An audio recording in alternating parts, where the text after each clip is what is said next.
welcome to my channel, The English Class. Already in the previous video, we have discussed about active and passive voice. ఈ table help తోని మనం active voice నుంచి passive voice లోకి మార్చడానికి ఎంత ఈజీగా అవకాశం ఉందన్నది చూద్దామండి. ప్రతి మోడల్ ని కూడా ఎగ్జాంపుల్స్ తో ఇప్పుడు ఎక్స్ప్లెయిన్ చేసుకుందాం. Before going into the video, make sure to like my video, share, subscribe.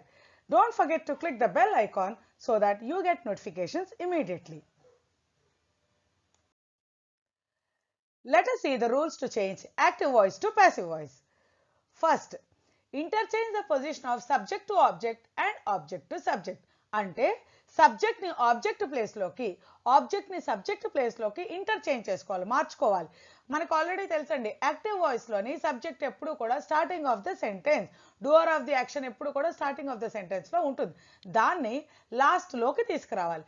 అదే ఆబ్జెక్ట్ ఏమో స్టార్టింగ్ ఆఫ్ ద సెంటెన్స్ లోకి తీసుకురావాలి. Next one, always use the verb in past tense. అంటే వర్బ్ మీకు ఏ టెన్స్ లో ఇచ్చినప్పటికీ కూడా, అది ప్రెసెంట్ అవ్వచ్చు, పాస్ట్ అవ్వచ్చు, ఫ్యూచర్ టెన్స్ అవ్వచ్చు, కంటిన్యూస్ టెన్స్ లో ఇచ్చినప్పటికీ కూడా, ఇదిగోండి ఇక్కడ చూడండి, పాసివ్ వాయిస్ లో మాత్రం పాస్ట్ టెన్సే యూజ్ చేయాలి. ఇది మాత్రం మర్చిపోకండి ఎప్పుడు కూడా. చాలా ఈజీ అండి ఇలా గుర్తు పెట్టుకుంటే, జస్ట్ మనం ఫాలో అవ్వడమే important. Next one, where there is no helping verb in active sentence follow the below table for present and past tense. అంటే ఎప్పుడైతే హెల్పింగ్ వర్బ్ క్వశ్చన్ లో ఇవ్వరో అలాంటప్పుడు మనం ఎలా రాసుకోవాలి, మీనింగ్ఫుల్ గా దాన్ని ఎలా కన్వర్ట్ చేయాలి అన్నది ఈ టేబుల్ ద్వారా తెలుసుకుందాం. ఒక్కసారి ఆ టేబుల్ చూద్దామండి. ఇప్పుడు once have a look at this. Here verb present tense అయితే కనుక ఆబ్జెక్ట్ సింగులర్ అయితే ఇస్ వాడాలి, అదే ప్లూరల్ అయితే ఆర్ యూజ్ చేసుకోవాలి. అట్ ద సేమ్ టైం ఇది ప్రెసెంట్ టెన్స్ కండి, అదే పాస్ట్ టెన్స్ కి అయితే ఆబ్జెక్ట్ సింగులర్ అయితే వాజ్, ప్లూరల్ అయితే వర్ యూజ్ చేయాలి. ఇప్పుడు దీని తాలూకు ఎగ్జాంపుల్స్ ని ఒకసారి చూద్దాం, దాని ద్వారా మనకి ఇంకా డీటెయిల్గా అర్థమవుతుంది. Now let us know the examples of present tense. Already ఒక టేబుల్ చూసామండి, ఆ టేబుల్ ద్వారా మనం ఇప్పుడు ప్రెసెంట్ టెన్స్ ని ఎలా యూజ్ చేయొచ్చో చూసుకుందాం. వర్బ్ ప్రెసెంట్ టెన్స్ లో ఉంటే గనక see this example, Mohan writes a letter. ఒక్కసారి ఎగ్జాంపుల్ చూడండి, మోహన్ రైట్స్ ఎ లెటర్. అసలు మనం అది ప్రెసెంట్ టెన్సా పాస్ట్ టెన్సా అని ఎలా గుర్తించాలి, అది మెయిన్ పాయింట్ అండి. ఇక్కడ ప్రెసెంట్ టెన్స్ కి పాస్ట్ టెన్స్ కి హెల్పింగ్ వర్బ్స్ ఇవ్వడం చెప్పాను. ఈ సెంటెన్స్ లో చూడండి, మోహన్ రైట్స్ ఎ లెటర్, ఎక్కడా కూడా మనకి హెల్పింగ్ వర్బ్ లేదు. అలాంటప్పుడు రైట్స్ ఎస్ తో ఎండ్ అయిందండి. ఎప్పుడైతే వర్బ్ ఎస్ తో కానీ ఈఎస్ తో కానీ ఎండ్ అవుతుందో ఆ సెంటెన్స్ ని, ఆ వర్బ్ ని ప్రెసెంట్ టెన్స్ లో ఉందని గుర్తుపెట్టుకోవాలి. Here if the object is singular is వాడాలి, ఆబ్జెక్ట్ ప్లూరల్ అయితే ఆర్ వాడాలి. మనకి ఇక్కడ ఆబ్జెక్ట్ అనేది లెటర్ అండి. Okay, subject Mohan, verb is rights and object is a letter. A letter అన్నది మనకి చాలా ఈజీగా ఐడెంటిఫై చేయొచ్చు, అది సింగులర్ అని. అలాంటప్పుడు మనం ఏం యూజ్ చేయాలి, ఈజీ యూజ్ చేయాలి. ఇప్పుడు ఈజీ యూజ్ చేసి ఎలాగ దాన్ని పాసివ్ వాయిస్ లోకి మార్చుకుందామో చూద్దాం. A letter is written by Mohan. Rules చెప్పేటప్పుడు చెప్పానండి, ఏ టెన్స్ లో మనకి క్వశ్చన్ ఇచ్చినా కూడా వర్బ్ మాత్రం పాస్ట్ టెన్స్ లోనే రాయాలి. ఇక్కడ వర్బ్ తాలూకు టెన్స్, అక్కడ క్వశ్చన్ లో వర్బ్ తాలూకు టెన్స్ ఇస్ ద్వారా, హెల్పింగ్ వర్బ్ ద్వారా మనం ఐడెంటిఫై చేస్తాం, దాంతో రిప్రజెంట్ చేస్తాం. Let us see one more example. చూడండి example, mister Mahesh teachers history. Here mister Mahesh is subject because he is doing some action. What is he doing? He is teaching history, teaches. Here S తోని, ES తోని end అయితే కనుక present tense అని చెప్పాను. History అన్నది ఒక subject అండి, singular subject. So మనం సింగులర్ ఆబ్జెక్ట్ యూజ్ చేసుకోవాలి. దాని ఆన్సర్ వచ్చేసి history is taught by mister Mahesh. History అన్నది mister Mahesh is taught by mister Mahesh అనేది క్లియర్గా అర్థమవుతుంది. హిస్టరీ ఒక సబ్జెక్ట్ కాబట్టి మనం సింగులర్ ఈజ్ వాడాం. ఓకే, ఆబ్జెక్ట్ సింగులర్ కాబట్టి. అలాగే next example, the gardener plucks the flowers. The gardener plucks. Here gardener is the subject, plucks is the verb. The flowers, ఇక్కడ s తో ఆబ్జెక్ట్ ఎండ్ అయి ఉందండి. ప్లక్స్ ఇక్కడ ఆబ్జెక్ట్ ఎండ్ అయి ఉన్నా కూడా, వర్బ్ ఎండ్ అయి ఉన్నా కూడా ఆబ్జెక్ట్ s తో ఎండ్ అయింది కాబట్టి ఇది ప్లూరల్ టెన్స్. దీని ఆన్సర్ చూద్దామండి ఒకసారి. The flowers are plucked by the gardener. ఇక్కడ ఫ్లవర్స్ ప్లూరల్ ఫామ్ కాబట్టి ఆర్ యూజ్ చేస్తాం. అదే సబ్జెక్ట్ సింగులర్ అయితే మనం ఈజీ యూజ్ చేస్తాం, ఆ సబ్జెక్ట్ ప్లూరల్ అయితే కనుక ఆర్ యూజ్ చేస్తాం. The flowers are plucked by the gardener. One more example, she writes many letters.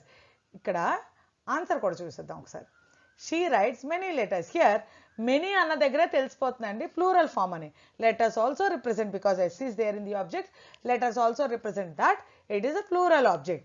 So present tense లో plural object కనుక ఉంటే కనుక ఏమని రాయాలండి answer? Many letters are written by her. మనం ఆల్రెడీ చెప్పుకున్నామండి, interchange the place of the subject and object. Here Mohan writes the letter, Mohan is the subject. So ఆన్సర్లోని మోహన్ ఎక్కడ వచ్చారండి? బై మోహన్ అన్నది ఆబ్జెక్ట్ ప్లేస్లో వచ్చింది. మరి ఇక్కడ మీకు ఒక డౌట్ వస్తుంది, మేడం ఇక్కడ ఏ లెటర్ ఈజ్ రిటర్న్ వరకు ఓకే, మోహన్ ఓకే, బై ఎలా వచ్చింది? బై అన్నది కంజంక్షన్ అండి. To make the sentence easy, to make the sentence with complete meaning, we need to use a conjunction by. Most of the passive voice sentences take by. దాని గురించి కూడా మనం చెప్పుకుందామండి. Now let us see past tense. Next వచ్చేసి past tense, అది కూడా ఒకసారి చూసేద్దాం ఎగ్జాంపుల్తో. Now let us watch the examples of past tense. See the table here. Already ఈ టేబుల్ మనం చూసున్నామండి ఇదివరకు. పాస్ట్ టెన్స్లోని సింగులర్ ఆబ్జెక్ట్ అయితే వాజ్ యూజ్ చేయాలి, ప్లూరల్ ఆబ్జెక్ట్ అయితే వర్ యూజ్ చేయాలి. Examples: the peon rang the bell. Here the peon is the subject, rang past tense లో ఉంది. Present టెన్స్కి అయితే ఎస్తో కానీ ఈఎస్తో కానీ ఎండ్ అయితే ఆ వర్బ్ని ప్రెజెంట్ టెన్స్ అని చెప్పాను. అదే ఇక్కడ పాస్ట్ టెన్స్లో అయితే ఈడీతో ఎండ్ అయితే కనుక past form of ring is rang. ఈడీతో కనుక అయి ఉంటే కనుక దాన్ని పాస్ట్ టెన్స్ అని అంటాం. సో ఇక్కడ ఈ సెంటెన్స్లో కూడా మనకి ఎక్కడ హెల్పింగ్ వర్బ్ లేదు. హెల్పింగ్ వర్బ్ లేనప్పుడు ఎలా యూజ్ చేయాలన్నది ఈ పైన టేబుల్ అండి. Let us see the answer for this. దీని ఆన్సర్ వచ్చేసి the bell was rung by the peon. Here helping verb లేదని చెప్పాను. ఇక్కడ కూడా మనం ఆబ్జెక్ట్ సింగులరా ప్లూరలా చూసుకోవాలి.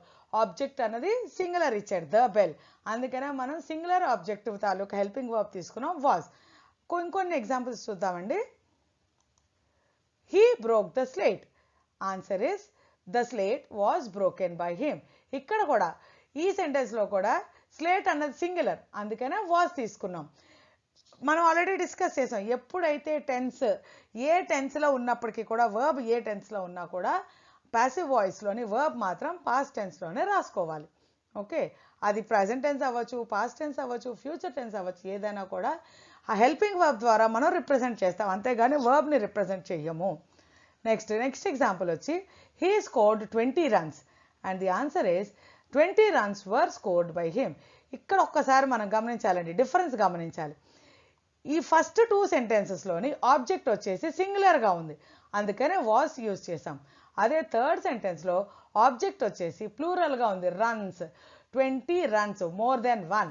ఎప్పుడైతే ప్లూరల్ ఆబ్జెక్ట్ ఇచ్చాడో మనం పాస్ట్ టెన్స్లోని వర్ యూజ్ చేసుకోవాలి, అందుకనే ఆన్సర్ వచ్చేసి 20 runs were scored by him.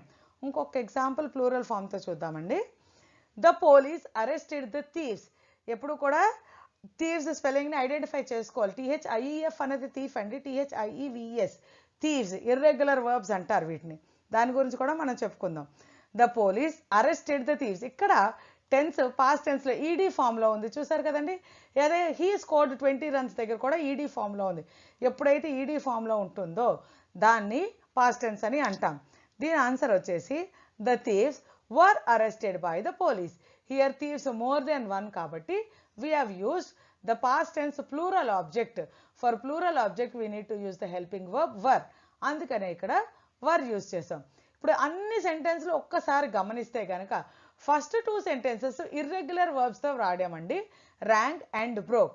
అదే నెక్స్ట్ 2 సెంటెన్సెస్ రెగ్యులర్ వర్బ్స్తో వాడాము, which ends with ED, scored and arrested. అంటే ఈ మోడల్స్ ద్వారా మనకి ఈజీగా అర్థం అవ్వాలి పాస్ట్ టెన్స్ని ఎలా మార్చగలుగుతాము అన్నది, ఎలాంటి వర్బ్ యూజ్ చేద్దాం అన్నది. నెక్స్ట్ హ్యాజ్ హ్యావ్ వాడడానికి ఎలాంటి ఎగ్జాంపుల్స్తో చెప్పుకోగలుగుతామో కంటిన్యూ చేద్దాం ఇప్పుడు. Examples using has. Already present tense, past tense, wherever the helping verb is not given, we have seen it, చూసాం కదండి. ఇప్పుడు హ్యాస్ యూజ్ చేసి ఎలాగ వాడాలో చూద్దాం. వర్బ్ హ్యాస్ కనుక ఉండుంటే, వర్బ్ హ్యాస్ అంటే ఇక్కడ అర్థం వర్బ్ అని కాదండి, హెల్పింగ్ వర్బ్ హ్యాస్ అని అర్థం. అదే ఆబ్జెక్ట్ సింగులర్ అయితే హ్యాస్ బీన్ యూజ్ చేయాలి, ఆబ్జెక్ట్ ప్లూరల్ అయితే హ్యావ్ బీన్ యూజ్ చేయాలి. ఒక్క ఎగ్జాంపుల్ చూద్దాం దీనికి. ఎమ్మా హ్యాస్ కంప్లీటెడ్ ద వర్క్. ఈ సెంటెన్స్లో క్వశ్చన్లోనే మనకి హ్యాస్ ఇచ్చున్నారండి. అంటే క్వశ్చన్లో హ్యాస్ ఇచ్చినప్పుడు మనం ఆబ్జెక్ట్ సింగులరా ప్లూరలా అన్నది చెక్ చేస్తే సరిపోతుంది, దీని తాలూకు టెన్స్ చెక్ చేయక్కలేదు. ఆబ్జెక్ట్ సింగులర్, ఇక్కడ సింగులరా ప్లూరలా అండి? చూడండి, వర్క్ అన్నది సింగులర్. మీరు వర్క్స్ అని చేస్తే కనుక అది ప్లూరల్ అవుతుంది. ఇక్కడ వర్క్ సింగులర్ కాబట్టి మనము సింగులర్ ఆబ్జెక్ట్ తాలూకా ది హెల్పింగ్ వర్బ్ ఏం తీసుకోవాలంటే హ్యాస్ బీన్ తీసుకోవాలి. Let us see the answer. ఒక్కసారి ఆన్సర్ చూద్దాము. The work has been completed by Emma. చూసారు కదండి, వర్క్ అన్నది సింగులర్ కాబట్టి has plus been, has been completed. Already చెప్పానండి, వర్బ్ ఏ టెన్స్లో ఉన్నప్పటికీ కూడా మనం ప్యాసివ్ వాయిస్లో దాన్ని పాస్ట్ టెన్స్లో మాత్రమే రాసుకోవాలి. Completed by Emma. Second example let us see. He has built a house. ఇక్కడ కూడా క్వశ్చన్లో హ్యాస్ ఇచ్చారు. ఏ హౌస్ సింగులర్ కదండి, అందుకనే హ్యాస్ బీనే యూజ్ చేస్తాం ఇక్కడ కూడా. A house has been built by him. By అన్నది ఎందుకు వస్తుందో కూడా చెప్పానండి, ప్రపోజిషన్ కంజంక్షన్ యూజ్ చేయాలని. A house has been built singular కాబట్టి, ఆబ్జెక్ట్ సింగులర్ కాబట్టి హ్యాస్ బీన్ యూజ్ చేయాలి. మరొక example, a snake has bitten her. ఇక్కడ కూడా హర్ ఒకటే కాబట్టి చూడండి ఒకసారి ఆన్సర్ చూద్దాము. She has been bitten by a snake. A snake has bitten her, she has been bitten by a snake. ఇప్పుడు ఎగ్జాంపుల్స్ ద్వారా మనం అర్థమైంది ఏంటంటే, క్వశ్చన్లో హ్యాస్ ఇచ్చుంటే ఓన్లీ ఆబ్జెక్ట్ చూసుకుంటే సరిపోతుంది. ఆబ్జెక్ట్ సింగులరా ప్లూరలా అన్నది చూసుకుంటే సరిపోతుంది. ఈ అన్ని ఎగ్జాంపుల్స్ కూడా సింగులర్తోనే ఇచ్చున్నాను. ఎందుకంటే నెక్స్ట్ వచ్చేది హ్యావ్ అండి. హ్యావ్లో ప్లూరల్ అయితే కనుక హ్యావ్ బీన్ యూజ్ చేయాలి. మనకి ఈజీగా అర్థమవుతుంది. ఇక్కడ ఒక పాయింట్ గుర్తుపెట్టుకోవాలి, హ్యాజ్ కానీ హ్యావ్ కానీ ఇచ్చుంటే ఆబ్జెక్ట్ని చూసుకోవడమే. సింగులర్ అయితే హ్యాస్ బీన్, హ్యావ్ కూడా అంతేనండి, ప్లూరల్ అయితే హ్యావ్ బీన్. ఇప్పుడు హ్యావ్ బీన్తో హ్యావ్తో యూజ్ చేయడం ఎలాగన్నది చెక్ చేద్దాం. Examples using have. ఒకసారి హ్యావ్ యూజ్ చేసుకుని ఎగ్జాంపుల్స్ ఎలా రాయాలో చూద్దామండి. వర్బ్, హెల్పింగ్ వర్బ్ కనుక హ్యావ్ ఇచ్చుంటుంటే క్వశ్చన్లోనే ఇస్తారండి, ఆల్రెడీ హ్యాజ్ మోడల్ మనం చూసాం. ఇచ్చుంటే కనుక ఆబ్జెక్ట్ సింగులర్ అయితే హ్యాస్ బీన్, ప్లూరల్ అయితే హ్యావ్ బీన్ యూజ్ చేయాలి. ఎగ్జాంపుల్ అన్నది, I have done all the sums. ఇక్కడ ఒక్కసారి మనకు బాగా అబ్జర్వ్ చేస్తే ఐ అన్నది సింగులర్ కానీ అక్కడ హ్యావ్ ఇచ్చారు, బట్ సమ్స్ అన్నది ప్లూరల్. ఎప్పుడు కూడా మీరు సబ్జెక్ట్ని చూడకూడదండి, ఆబ్జెక్ట్ సింగులరా ప్లూరలా అన్నది చెక్ చేయాలి. I have done all the sums, sums అన్నది ప్లూరల్ కాబట్టి ఇక్కడ హ్యావ్ ఇచ్చున్నారు. ఆన్సర్ కూడా let me check you. Answer వచ్చేసి all the sums have been done by me. ఇక్కడ ఆల్ ద సమ్స్ ప్లూరల్ కాబట్టి ప్లూరల్ హెల్పింగ్ వర్బ్ వచ్చేసి హ్యావ్ బీన్ యూజ్ చేయాలండి. ఇక్కడ కూడా హ్యావ్లో కూడా tense of the verb no need, you need to check whether the object is singular or plural. So ఇక్కడ object వచ్చేసి ప్లూరల్ కాబట్టి హ్యావ్ బీన్ యూజ్ చేసాం. ఇంకొక ఎగ్జాంపుల్ చూద్దాము. We have chosen the right path. ఇక్కడ ఒక్కసారి దీని ఆన్సర్ కూడా చూద్దామండి, ఇప్పుడు ఎక్స్ప్లెయిన్ చేసుకుందాం. We have chosen the right path. ఇక్కడ వి వచ్చింది కాబట్టి హ్యావ్ ఇచ్చాడు, అలాగే ఆబ్జెక్ట్ వచ్చేసి రైట్ పాత్ అని ఇచ్చాడు. ఇది సింగులర్ అండి, గుర్తుపెట్టుకోండి. క్వశ్చన్లో హ్యావ్ ఇచ్చిన ఆబ్జెక్ట్ సింగులర్ అయితే హ్యాస్ బీనే యూజ్ చేయాలి. The right path has been chosen by us. అంటే మీకు క్వశ్చన్లో హ్యావ్ ఇచ్చారని చెప్పి బ్లైండ్గా హ్యావ్ బీన్ రాయకూడదు. ఆబ్జెక్ట్ సింగులరా ప్లూరలా అన్నది చెక్ చేసుకోవాలి. అదే ఆబ్జెక్ట్ సింగులర్ కాబట్టి ఇక్కడ మనం హ్యాస్ బీన్ యూజ్ చేసాం. One more example, they have killed a lion. Answer చూడండి, a lion has been killed by them. ఇక్కడ దే అన్నది ప్లూరల్ కాబట్టి హ్యావ్ వచ్చింది యాక్టివ్ వాయిస్లో, but lion is singular.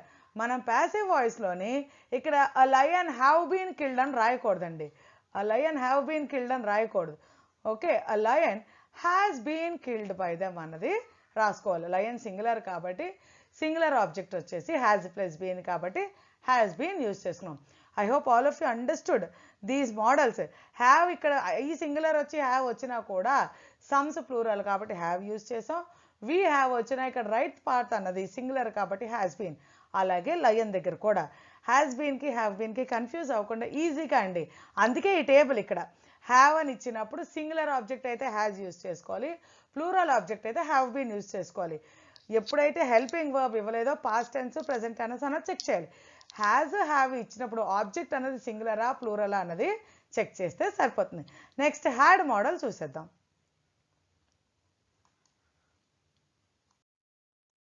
Let us see examples with had. ఒక్కసారి table చూడండి. క్వశ్చన్లో గనక మీకు హ్యాడ్ ఇచ్చుంటే ఆబ్జెక్ట్ సింగులర్ అయినా ప్లూరల్ అయినా హ్యాడ్ బీన్ యూజ్ చేయాలి. Easiest and simplest model of active and passive voice. అంటే ఎప్పుడు కూడా ఇక్కడ వర్బ్ తాలూకు టెన్స్ చూడక్కర్లేదు, సబ్జెక్ట్ సింగులరా ప్లూరలా అన్నది చూసుకోక్కర్లేదు. హ్యాడ్ ఇచ్చి ఉంటే కనుక డైరెక్ట్లీ హ్యాపీగా మీరు రాసుకోవచ్చు. First example, I had return the letter. ఇక్కడ లెటర్ అన్నది ఆబ్జెక్ట్ సింగులరే అయినా కూడా హ్యాడ్ బీన్ యూజ్ చేసుకోవాలి. Answer, the letter had been return by me. చూసారు కదండి, సింగులర్ అయినా కూడా హ్యాడ్ బీనే, ప్లూరల్ ఇచ్చినా కూడా హ్యాడ్ బీనే యూజ్ చేసుకోవాలి. Second example, they had made a cake. A cake had been made by them. ఇక్కడ కూడా కేక్ సింగులర్ అండి అయినా కూడా మనం హ్యాడ్ బీనే యూజ్ చేస్తాం. Next, George had repaired many cars. ఇక్కడ ఆబ్జెక్ట్ అనేది ప్లూరల్లో ఉంది, కార్స్ అనేది ప్లూరల్. ఓకే, సో ఇక్కడ కూడా ఆన్సర్ చూడండి, many cars had been repaired by George. So ఈ మోడల్కి మనం గుర్తుపెట్టుకోవాల్సిన విషయం ఏంటంటే అది ఆబ్జెక్ట్ సింగులర్ ఇచ్చినా ప్లూరల్ ఇచ్చినా కూడా హ్యాడ్ బీనే యూజ్ చేస్తాం. So continuous tense and future tense will be shown in the next video అండి. నా వీడియో తప్పకుండా లైక్ చేయండి, షేర్ చేయండి, సబ్స్క్రైబ్ చేయండి. బెల్ ఐకాన్ని క్లిక్ చేయడం మాత్రం మర్చిపోకండి. వీడియో అప్లోడ్ అవ్వగానే మీకు నోటిఫికేషన్ వస్తుంది ఇమీడియట్లీ. Thank you.